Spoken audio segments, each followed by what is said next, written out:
말씀은 우리 에베소서 1장을 보겠습니다. 에베소서 1장 4절부터 11절까지를 읽어보도록 하겠습니다. 신약성경 310페이지 에베소서 1장 4절부터 11절까지를 한번 읽어보겠습니다. 시작.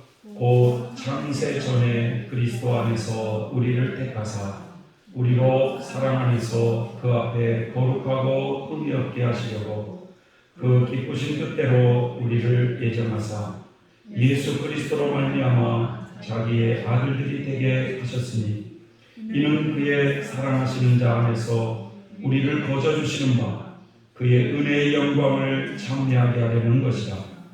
우리가 그리스도 안에서 그의 은혜의 풍성함을 따라 그의 피로 말미암아 구속 곧 죄 사함을 받았으니 이는 그가 모든 지혜와 총명으로 우리에게 넘치게 하사 그 뜻의 비밀을 우리에게 알리셨으니 곧 그 기쁘심을 따라 그리스도 안에서 때가 찬 경륜을 위하여 예정하신 것이니 하늘에 있는 것이나 땅에 있는 것이 다 그리스도 안에서 통일되게 하려 하십니다.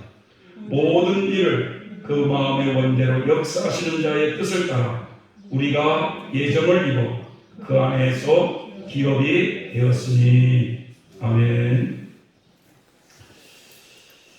오늘은 하나님의 영원한 작정이라고 하는 이런 하나님의 작정이라고 하는 이 말씀의 제목으로 은혜를 나누고자 합니다.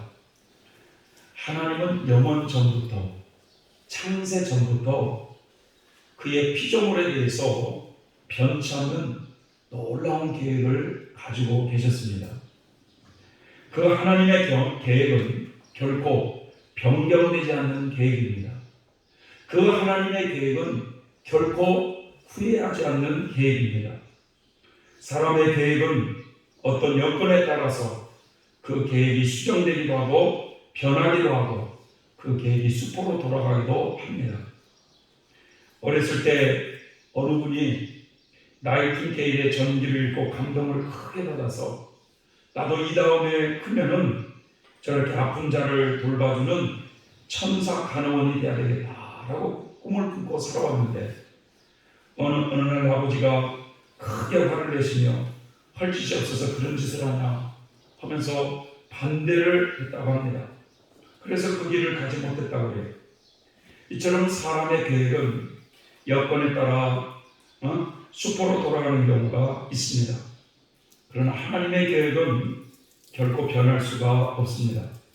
그분은 모든 것을 아시고 또 모든 것을 할 수 있는 능력을 가지고 계시고 완전하신 분이시기 때문에 그 모든 것을 계획하시고 결정하실 때 한치의 오차도 없는 완벽한 분이셔요.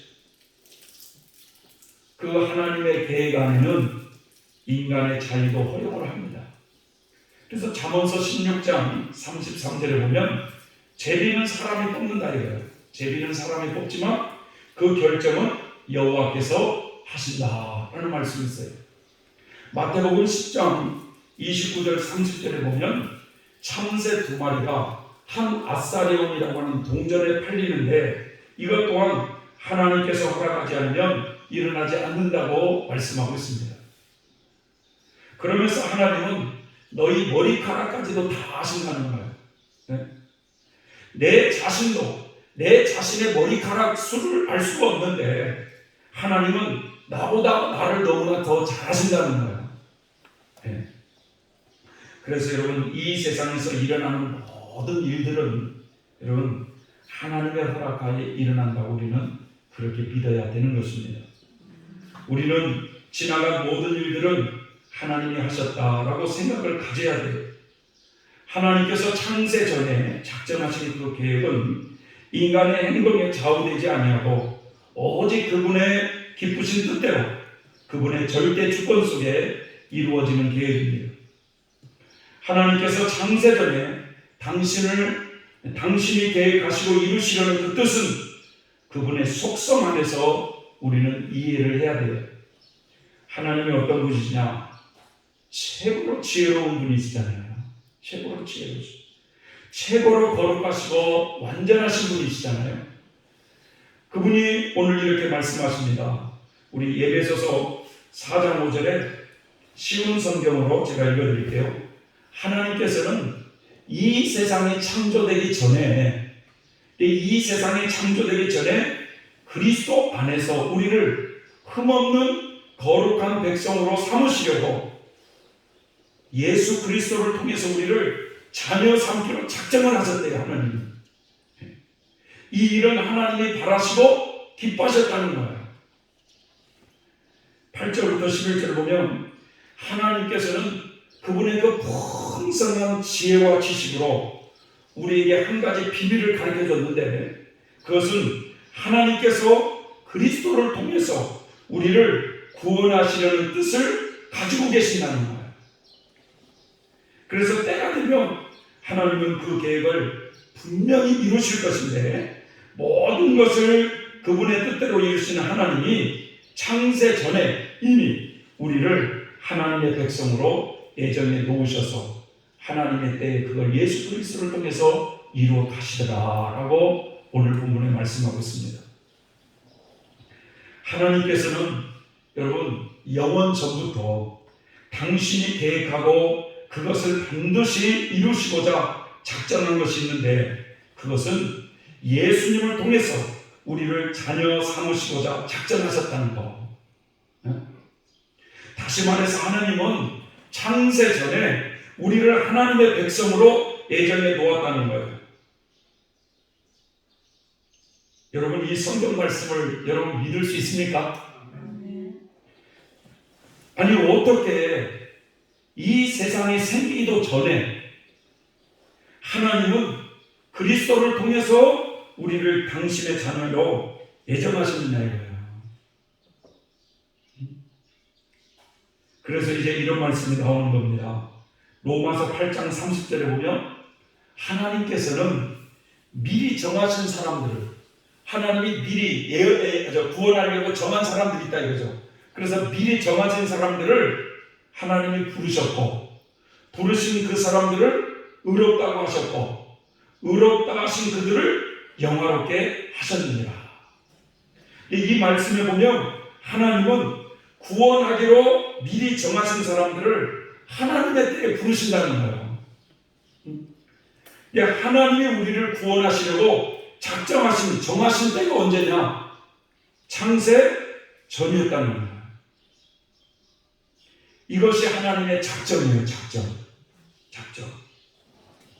하나님의 이 작정 교리를 이야기할 때 많은 사람들이 반응을 합니다.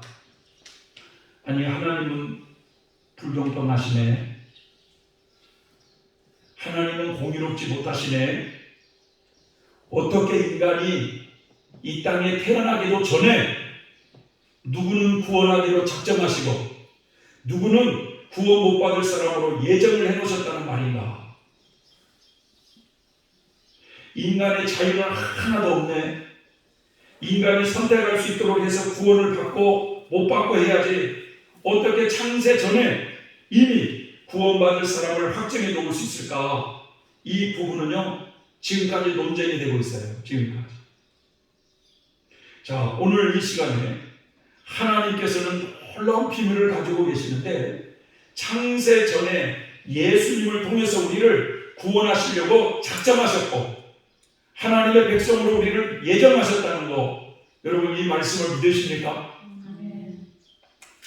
교회사의 역사를 보면 구원은 하나님의 전적인 은혜로 된다고 믿는 무리가 있고요. 구원이라고 하는 것은 전적인 하나님의 은혜로 된다라고 하는 믿는 무리가 있고, 또 아니다. 인간에게는 선택할 수 있는 자유를 주셨기 때문에 하나님께서 예비된 그 구원의 은총을 인간이 선택의 여하에 따라서 구원이 이루어지는 것이다. 인간의 선택을 더 강조하는 이런 무리가 있고, 이것이 계속 논쟁되어 왔습니다. 이 하나님의 전적인 은총으로 이루어진다고 하는 이 바울의 이 사상을 이어받은 사람이 누구냐? 어거스틴이라는 사람이에요. 어거스틴. 그래서 이 어거스틴 시대에도요, 어거스틴은 구원이라고 하는 것은 전적인 하나님의 은총으로 이루어진다고 어거스틴은 강조한 반면에 이것을 반박하는 인간의 자유를 더 강조하는 이 펠라기우스라는 사람이 등장을 해서 서로 이 구원 문제에 대해서 논쟁을 해요. 그런 논쟁이 지속되다가 약 1000년이 지난 후에 이 루터가 인간의 운명이라고 하는 것은 이미 창세전에 정해져 있다. 인간의 운명은 왜? 구원받을 사람과 구원받지 못할 사람이 이미 하나님 안에서 정해져 있다. 이렇게 말하는 루터가 있고 여기에 반박하는 에라스무스라는 사람이 또 등장을 해요. 그 후 칼빈의 은총론과 거기에 반대되는 아르미니우스의 논쟁이 일어납니다. 아르미니우스 논쟁. 이 아르미니우스의 사상에 영향을 받은 사람이 누구냐? 바로 웨슬리예요. 웨슬리. 그래서 우리 장로교는 이 칼빈의 사상을 따르고 감리교는 인간의 자유주의를 강조하는 웨슬리의 사상을 따르고 있어요. 그러니까 우리가 하나님 안에서 하나님을 이렇게 섬김에 있어서도 이렇게 신학적인 그런 사상이 약간의 차이는 있다는 거예요. 그러니까 오늘날도 구원이라고 하는 것이 구원이 하나님의 예정으로 되어 있는가? 아니면 인간의 선택으로 되어지는가? 이 질문을 여러분들에게 한다면 여기서도 아마 갈라질 겁니다. 여기서도. 자, 여러분, 전적으로 구원이라고 하는 것은 하나님의 은총으로 된다고 생각되는 사람 한번 손 한번 들어보세요.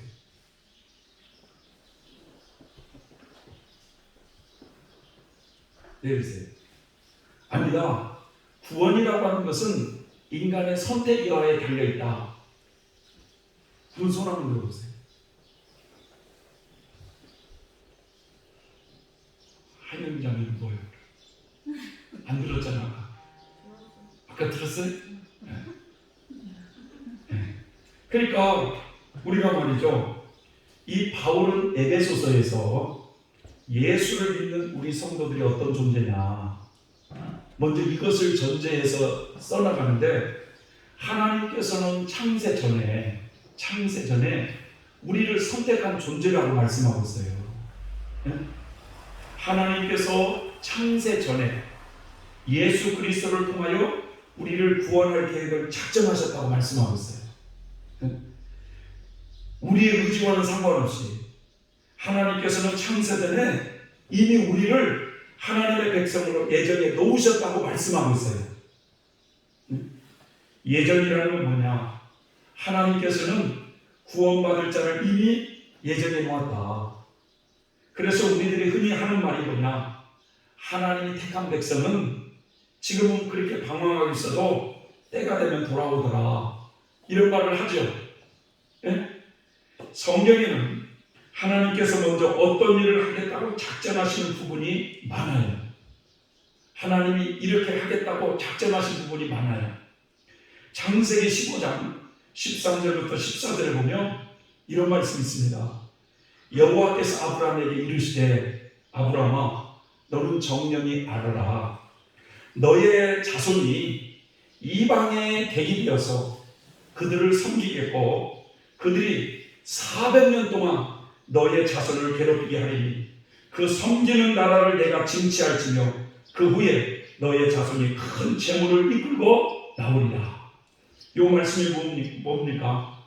하나님은 아브라함의 민족이 아직 형성되지도 않았는데 이미 그 몇백 년 전에 이스라엘 민족이 장차 애국으로 들어가서 거기서 400년 동안 종노릇을 할 거라는 거예요.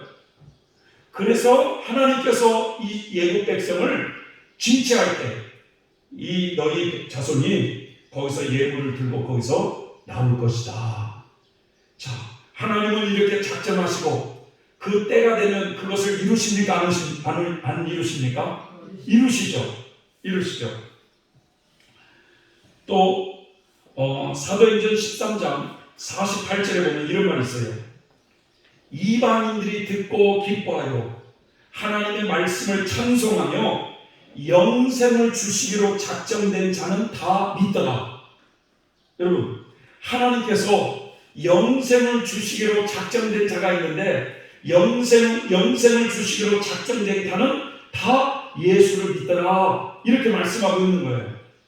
그러면 이 말을 역으로 말하면 하나님이 영생을 주시지 않기로 작정된 자는 믿는다는 거예요? 안 믿는다는 거예요? 안 믿는다는 거죠. 이 하나님의 절대 주권적인 선택은 우리 인간의 사고에서 생각할 것이 아니라 그분은 어떤 분이시냐? 선하신 분이시잖아요. 예?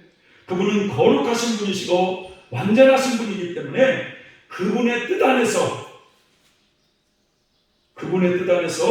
우리가 이해를 할 줄 알아야 된다는 거예요. 그래서 로마서 9장에 보면 하나님의 절대적인 주권의 선택이 나와요. 로마서 9장에 11절을 보면 그 자식이 아직 나지도 아니하고 무슨 선이나 악을 행하지 아니할 때에 택하심을 따라 되는 하나님의 뜻이 행위로 말미암지 않고 오직 부르시는 이에게로 말미암아 서게 하려 하사 니부가 이르시되 큰 자가 어린 자를 섬기리라 하셨나니 기록된 바 내가 야곱은 사랑하고 예서는 미워하였다 하심과 같으니라. 아직 사람이 태어나지도 않았는데 하나님이 하시는 말씀이 내가 예서는 미워하고 야곱은 사랑한다는 거예요. 그러면서 하시는 말씀이 하나님께서 하시고자 하는 자를 긍휼히 여기시고 하나님께서 하시는 자를 강팍게 하시느니라. 이것을 하나님의 주권적인 선택이라고 하는 거예요. 여기까지만 하면 하나님은 공평하지 않다고 그러니까 바울이 계속해서 이렇게 말을 하는 거예요. 로마서 9장 20절에 사람이 무엇이기에 감히 하나님께 말듣고 한단 말이냐. 독이 그릇이 자기를 만든 사람에게 나를 왜 이 모양으로 만들었어? 라고 말할 수가 있느냐. 독이 그릇을 만드는 사람이 하나는 귀한 그릇을 만들 수도 있고 하나는 천한 그릇을 만들 수가 없단 말이냐. 이 말의 의미는 하나님의 절대 주권에 있다는 거예요. 여러분 스가랴서 13장 8절부터 9절에도 보면 여호와가 말하노라 이 온 땅에서 3분의 1은 멸절하고 3분의 1은 거기 남으리니 내가 그 3분의 1을 불 가운데 던져 은같이 연단하며 금같이 시험해서 내 백성을 삼겠다고 하나님이 작정하셨어요. 이게 3분의 2는 멸절된다. 끊어진다 이거예요. 하나님으로부터. 그러나 3분의 1은 구원을 받게 하신다고 하나님이 선언을 하셨어요. 이 하나님의 마음은 여러분 아무도 멸망치 아니하고 예수 그리스도를 통하여 온 인류가 다 구원받기를 원하시죠. 그게 하나님의 마음인데 그러나 하나님의 예정 가운데 보면 3분의 1이 구원을 받을 것이라고 말씀하고 있어요. 처음과 끝을 아시는 하나님께서 그렇게 말씀하시는 거예요. 여러분 우리는 우리의 인생이 어떻게 이 땅에서 끝나게 될지 우리는 알 수 있습니까? 없습니까? 우리는 몰라요. 그러나 하나님은 이미 알고 있을까요? 없을까요? 다 알고 계시는 분이시죠. 왜냐? 그분은 시작과 끝을 나는 알파와 오메가라고 말씀하신 것처럼 시작과 끝을 주관하시는 분이시기 때문에 그렇습니다. 계시록 7장을 보면 교회 시대 동안에 하나님의 입맞는 종이 14만 4천 명이 나올 것이라고 하나님이 말씀하셨어요. 하나님은 모든 성도들이 다 이긴 자가 되기를 원하시죠.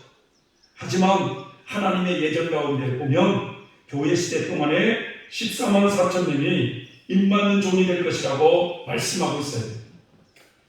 또 계시록을 보면 이방인들이 구원받는 이 교회 시대가 이제 끝나면 7년 대환란이 있을 거라고 말씀하고 계시고 7년 대환란으로 죄악 세상을 다 심판하시고 이 땅에 1000년 동안 마귀도 없고 인간에게 고통이 없는 천년왕국이 오게 되고 그 천년왕국이 끝나면 이 땅의 모든 물질계는 사라지고 영원한 천국과 지옥만 남게 되는 그런 하나님의 놀라운 구원의 계획이 작정되어 있는데 하나님은 그 작정된 계획을 지금 이루어 가시는 하나님이셔요. 이처럼 성경 곳곳을 보면 하나님의 구원의 계획이 작정되어 있다는 거예요. 그러나 그 하나님의 그 작정된 계획은 결코 변해요? 안 변해요? 변하지 않는다는 겁니다. 그분의 기쁘신 뜻 안에서 이루어 가시는데 그 과정 속에는 인간의 자유의지를 결코 침범하진 않아요. 하나님은. 그러면서도 궁극적으로는 하나님의 그 선하신 그 작정된 계획을 하나님은 이루어 가신다는 거예요. 사도 바울은 그렇게 깨닫게 되었습니다. 하나님의 놀라운 이 경륜 속에서 그분은 창세전에 그리스도를 통해서 우리를 구원하시려고 작정하셨구나. 이게 하나님의 비밀이었고 신비였다는 거예요. 사도 바울을 여러분 한번 생각해 봅시다. 그분이 어떤 사람이었는지. 그분은 예수님을 믿기 전에 그분은 예수님의 핍박자였습니다. 교회를 해방하는 해방자였어요. 그런 그를 하나님께서 그분의 자유의지와는 전혀 상관없이 일방적으로 그를 만나주시고 그를 구원하셨어요. 더 나아가 이제는 복음을 전하는 사명까지 주셔서 이방인의 사도로 부르십니다. 주님이 말씀하시기를 그는 내가 택한 나의 그릇이다 라고 이렇게 말씀했어요. 내가 택했다는 거예요.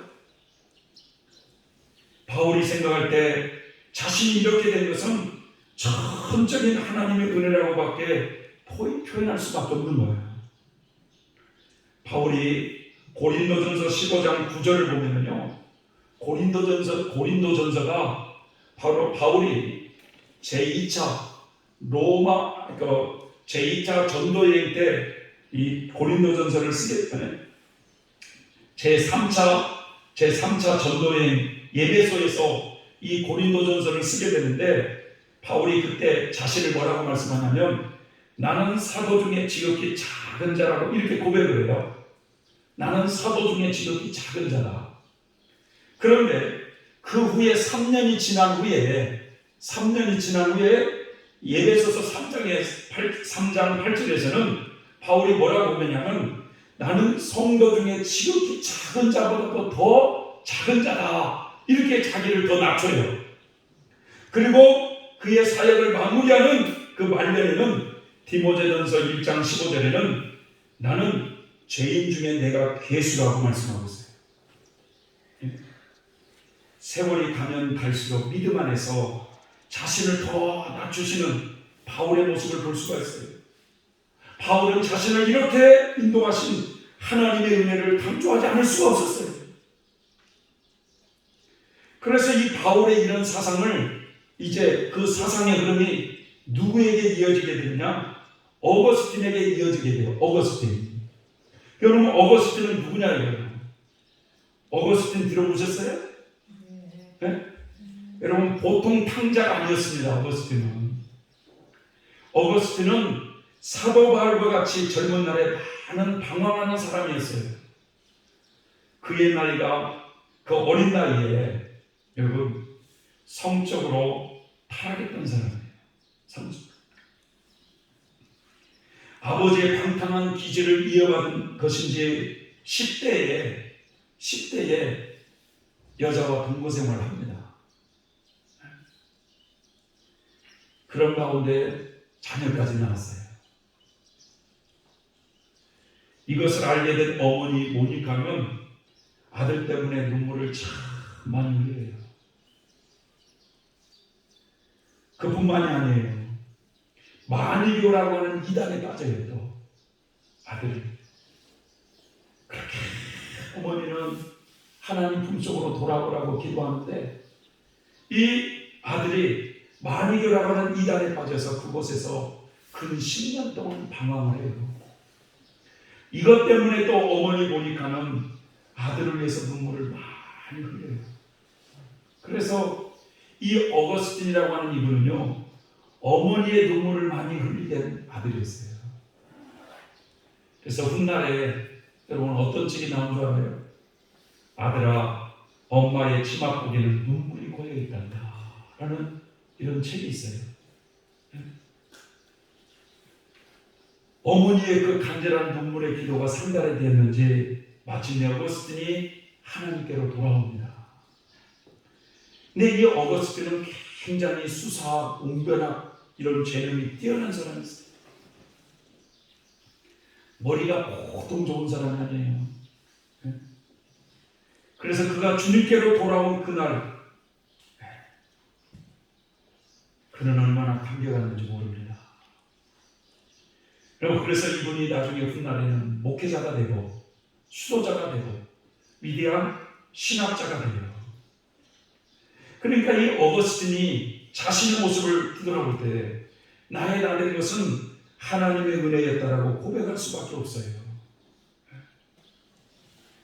그 어거스틴의 그 은총론의 그 사상이 누구에게 흘러갔느냐?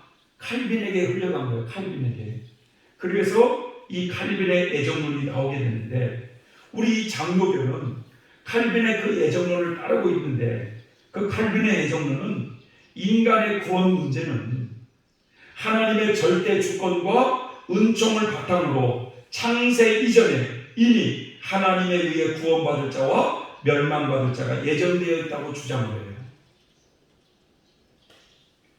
그래서 칼빈의 5대 교리 중에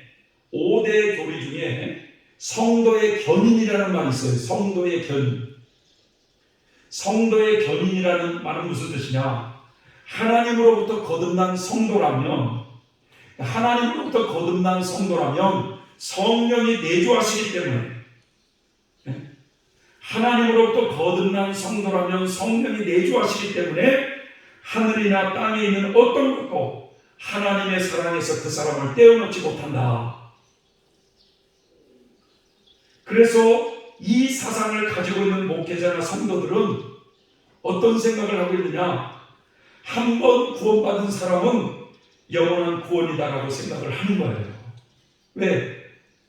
하나님으로부터 구원받은 성도는 성령이 내주해서 바로 우리를 그 어느 무엇이 하나님의 사랑에서 떼어놓을 수 없다고 말하기 때문에. 그런데 여러분, 칼빈이 이 말을 고백했던 것은 칼빈이 이긴 자가 된 상태에서 고백했다는 사실을 사람들은 모르고 있는 거예요. 하나님 은혜 안에서 거듭난 성도에서 성령의 내주 합일이 되면 결코 타락하지 않잖아요. 그런데 칼빈이 말한 이 말씀을 이제 칼빈이 이 신학사상을 받아들인, 그래서 이제 예수 믿는 사람이 구원 체험을 하는 성도가 광야길을 가고 있는 사람들이 그 말을 적용하기 때문에 한 번 구원은 영원한 구원이라고 믿고 있는 거예요. 여러분, 우리는 구원이 완성되기까지 우리는 몰라요. 우리는 한 번 구원은 영원한 구원이 될 수가 없습니다. 그래서 이 칼빈의 이런 신학 사상도요, 하나님 앞에서 보면 완전하지 못해요. 그래서 이 칼빈의 신학 사상과 또 웨슬레의 그런 자유주의를 주장하는 이런 것들이 더 이렇게 보완되어 가면서 신학도 더욱더 완전으로 이렇게 나아가는 것이지, 처음부터 칼빈 같은 사람을 통해서 모든 신학 체계가 완벽하게 됐다, 인간은 그렇게 할 수가 없는 거예요. 여러분, 예수 믿다가 중간에 타락한 사람들이 얼마나 많습니까? 그래서 예정교리는 성경의 교리 중에 한 신비한 것이지만 우리가 이것을 전적으로 말이죠. 이 부분만 치우쳐서 믿으면 안 돼요. 성경을 종합적으로 볼 줄 알아야 되는 거예요. 하나님은 전지전능하신 분이시잖아요. 그렇죠? 그러니까 하나님의 작정은 결코 변절될 수 없는데 그분은 완벽한 분이시기 때문에 그 계획한 바를 반드시 이루시는 분이신데 하나님께서 창세전에 우리를 자녀 삼으시러 작정하셨다는 이 애정은 전적인 그분의 뜻대로 그 계획이 이루어 가지지만 우리 인간변에서는 누가 구원받기로 작정되니 우리는 알 수가 없다는 거예요. 우리는 지금 예수님을 믿고 이 광야길을 걸어가지만 내가 어떤 환경으로 실족해서 하나님을 배반할지 우리는 아무도 모르는 거예요. 그래서 우리는 여러분 내일을 알 수 없는 인간이기 때문에 우리 인간편에서는 그 하나님의 원대한 계획을 모르기 때문에 하나님을 최선을 다해서 자꾸 두드리는 자가 하나님의 은총을 맛보게 되어 있는 거예요. 그러니까 구원의 완성에 도달하기까지는 우리 인간편에서는 두렵고 떨림으로 최선을 다해서 나아가야 됩니다. 여러분 우리가 지금 이렇게 하나님이 창세전에 이렇게 나를 하나님께서 구원하시기로 작정하셨구나 이렇게 생각할지 모르지만 저를 비롯해서 이 자리에 있는 분이 대환란에 들어가서 배교하지 않는다고 이렇게 장담할 뭘 가지고 장담하겠어요 여러분 우리가 장담할 수 없어요. 우리는 잠언서 8장 17절에 보면 나를 사랑하는 자들이 나의 사랑을 입으며 나를 간절히 찾는 자가 나를 만날 것이다 라고 말씀하고 있어요. 우리 인간편에서는 하나님을 열심히 찾고 두드릴 줄 알아야 열려지게 되어 있어요. 근데 우리는 하나도 노력하지 않으면서 하나님 주십시오 라고 말하는 분이 있어요. 마치 감나무 밑에서 입만 딱 벌리고 감이 떨어지기만을 바라는 이런 사람이 있어요. 그런 사람은 하나님의 역사를 경험할 수가 없어요. 어느 분은 말이죠 세상을 살아도요 어떤 일들을 말이죠 쉽게 하려고 그래요. 쉽게 돈도 쉽게 벌려고 그러고 자신은 노력하지도 않고 모든 것을 평안하게만 살려고 해요. 신앙인 중에서도 그런 사람이 있어요. 또 그런 사람은 이런 말을 잘해요. 하나님이 다 알아서 해주신다. 노력하지 않는 사람에게 뭘 해줍니까? 자꾸 두드리지 않는 사람에게 뭘 해줘요 하나님이? 영적인 것은 쉽게 얻어지는 게 아니에요. 과거에 말이죠 이 태백기도원 원장님이 그분의 간증을 들어보니까 정말 먹을 것도 하나도 없는 그 과정에서 눈이 엄청나게 쌓인 그곳에서 얼마나 거기 서서 눈밭에서 무릎 꿇고 부르짖고 기도했던지 자기 그 앉아있는 그곳이 눈이 다 녹았다는 거예요. 그런 애씀이 있는 거예요. 그런 부르짖음이. 여러분 그럴 때 하나님이 기적을 만나주시는 거죠. 기적으로. 어느 목사님은 그런 말씀을 하세요. 목회자가 설교를 너무 쉽게 하려고 하는 유혹을 버려라. 설교를 쉽게 하려고 하는 유혹을 버려라. 여러분 마찬가지로 성도들도 신앙생활을 쉽게 하려고 하는 유혹을 버려야 돼요. 영적인 것은 영적 투쟁으로 얻어지게 되어 있어요. 그래서 우리의 신앙생활은 여러분 자기와의 싸움을 잘 할 때 영적으로 성장되어 가는 거예요. 어떤 성도가 영적으로 성장되어 간다고 하는 것은 다른 것이 아니에요. 자기와의 싸움이에요. 그게 근데 넓은 의미로서는 여러분 하나님의 은혜로 되는 거거든요. 그런 게 다 넓은 은혜로 보면은 넓은 의미로 보면 그런데 우리 인간편에서 열심히 그렇게 찾아야 된다는 거예요. 인간편에서는. 어느 분은 말이죠. 핵심 진리를 공부하면서 이 자기와의 싸움을 열심히 싸워가고 있어요. 옛날 같으면 막 화를 말이죠.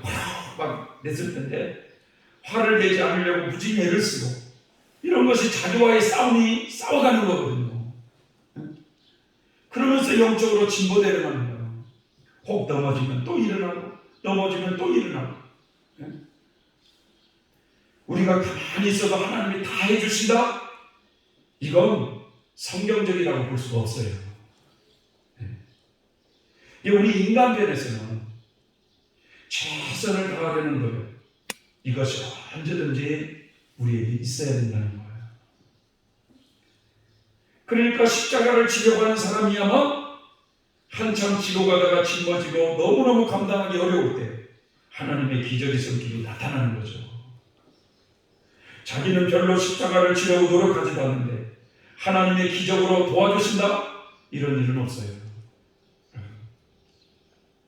내가 십자가를 지려고 할 때 하나님이 도와주시는 거예요. 신앙인들은 매사에 모든 일에 열심을 다하는 사람이 되어야 됩니다. 그래서 최선을 다해야 돼요. 최선. 감당하기 어려울 때는 기적의 손길을 베푸시는 그런 하나님의 능력도 체험하면서 우리 영혼이 성장되어 가지만 하나님 편에서는 그런 것들이 다 하나님의 은혜로 된다 이거예요. 그게. 성도 여러분, 하나님께서 전지전능하신 분이셔요. 그분은 실수하는 분이 아니시기 때문에 창세 전에 그리스도를 통해서 우리를 당신의 자녀 삼겠다고 작정하신 그 뜻을 반드시 이루어가셔요. 인간의 자유를 침해하지 않으시면서도 그 뜻을 반드시 이루어 가십니다. 믿습니까, 여러분? 하지만 우리는 그것을 알 수 있어요, 없어요? 우리 인간변에서는 알 수 없어요. 누가 선택받은 사람이고 누가 선택받지 못한 사람인지 우리는 알 수 없다 이거예요.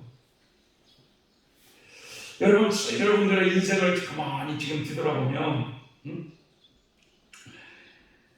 내 인생이 내 뜻대로 된 것이 하나가 있습니까? 저는 내 자신을 보면 없어요. 내 인생이 왜 이렇게 가는지 나도 모르겠어요.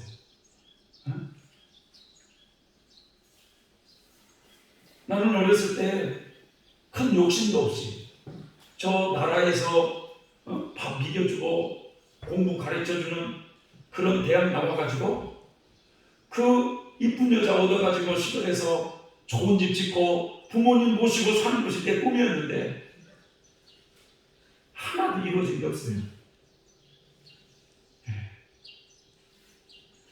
내가 목회자가 될 것이라고 하는 이런 상상도 저는 안 해봤어요. 내가 인생을 혼자 살 것이라고 하는 거 상상도 안 해봤어요. 그리고 나는 앞으로 내 인생이 어떻게 끝날지 나는 몰라요. 하나님만이 아세요. 하나님만. 그래서 우리는 여러분 우리의 인생을 알 수가 없어요. 우리는 최선을 다해서 복음을 전하는 사람이 되어야 됩니다. 여러분 한 번, 두 번 복음을 어떤 사람에게 전했는데 그 사람이 복음을 잘 받아들이지 않으면 우리는 어떤 생각이 드냐? 하나님이 저 사람을 택하지 않았나 보다. 이런 생각을 우리가 해요. 하나님은 저 사람에게 영생을 주시지 않기로 작정하셨나 보다. 이렇게 우리는 생각을 합니다. 그러나 우리 인간들에서 그걸 쉽게 단정할 수가 없어요. 우리는 때를 얻든지 못 얻든지 복음을 다하여 최선을 다하여 복음을 전하기만 하면 돼요. 왜냐? 구원하시는 몫은 하나님에게 있기 때문에. 왜냐? 전적인 하나님의 은총으로 하나님이 그 사람에게 구원의 선물을 주실 수도 있고 안 주실 수도 있는 거예요. 구원의 몫은 하나님이셔요. 그 사람을 자녀 삼고 안 삼고는 하나님에게 달려있다 이거예요. 우리는 복음을 전하는 그 자체만으로 행한 대로 상을 받게 되어 있다는 거예요. 그 사람이 믿든 안 믿든 행한 대로 상을 받게 되어 있어요. 그래서 여러분, 우리는 아직 이 광야길을 걸어가고 있기 때문에 내가 구원받은 사람인지 아니면 구원의 완성에 도달하기까지는 누구도 장담할 수가 없어요. 왜냐하면 그렇게 과거에 믿음 생활을 잘했던 사람도 하나님께 고립받은 사람이 주변에 많습니다. 과거에 그렇게 믿음 생활을 잘했던 사람도 시험이 들어서 실족하게 넘어진 사람도 많습니다. 그래서 우리는 항상 섰다고 하는 자는 넘어질까 조심하라 말씀처럼, 여러분, 나는 구원받았어, 나는 이제 하나님의 택한 백성이야 하면서 여러분 방종에 빠져서도 안 된다는 거예요. 여러분, 우리는 오히려 나 같은 그런 죄인을 살려주신, 구원해주신 하나님의 그 은혜를 우리는 더 깊이 새기면서 두렵고 떨림으로 너의 구원을 이루라는 또 말씀도 되새기며 천국 가는 그날까지 최선을 다해 하나님을 섬길 때 하나님은 그런 자를 기뻐하시고 그런 자에게 은총을 풍성하게 부어주실 줄 믿습니다. 기도하겠습니다. 사랑의 하나님 아버지, 오늘 사도 바울은 창세전에 그리스도 안에서 우리를 택하시고 구원하시기로 하나님이 예정하셨다고 말씀하고 있습니다. 하나님의 이 넓으신 경륜 안에 그분은 우리의 시작과 끝을 알고 계시는 하나님이신 줄 믿습니다. 되돌아보며 하나님 은혜 안에 저희가 이 은혜의 자리에 와 있음을 전적으로 주님께 감사를 드립니다. 남은 우리의 인생의 삶도 우리는 어떻게 될지 알 길은 없사오나 하나님의 은혜 안에 살 수 있도록 우리를 붙들어 주시고 인도하여 주시옵소서. 예수님의 이름으로 기도 올려옵나이다. 아멘.